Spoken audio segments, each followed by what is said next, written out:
As some of you might know, my relationship with Arc Raiders didn't start on the actual launch day. Earlier this year, they hosted a closed tech test where I got to stream the game, play it for the first time, and immediately I was shocked at how polished, how well run this game was. I had to stop myself from playing it more so that I could just wait and experience it all when it came out. This thing felt better, even at that time, than fully released products from some of the recent years that we've had. There was rumors that this was going to come out at Summer Game Fest, so the anticipations were super high, but then they announced that it wasn't going to be out until October, and that was right in the middle of Battlefield, of Call of Duty. Especially back then, there was concerns that, well, there's going to be a lot of competition here. How could Embark compete with such massive budget games? And I've been saying this is one of my most anticipated games of the year. I hope this does well. I love Embark from of course, the finals, some of the previous work that they had done with Star Wars Battlefront, these being some ex-DICE developers. After their little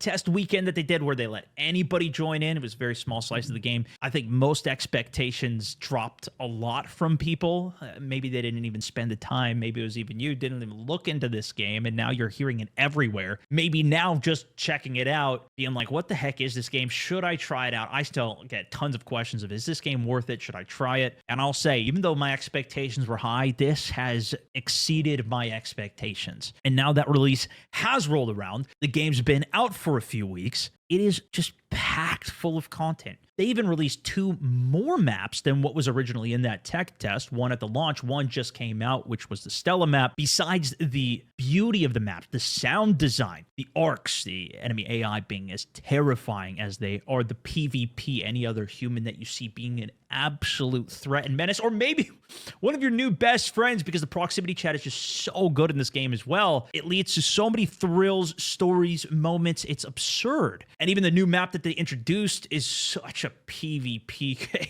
chaos. I just came off of playing that all day. Even the different gameplay play styles that you can get into is so varied. It's like there's something for everybody here, even if you just play it solo and try and be friends with everybody. There's a lot of that in this community as well. There's plenty to grind. There's quests. There's workshops to upgrade.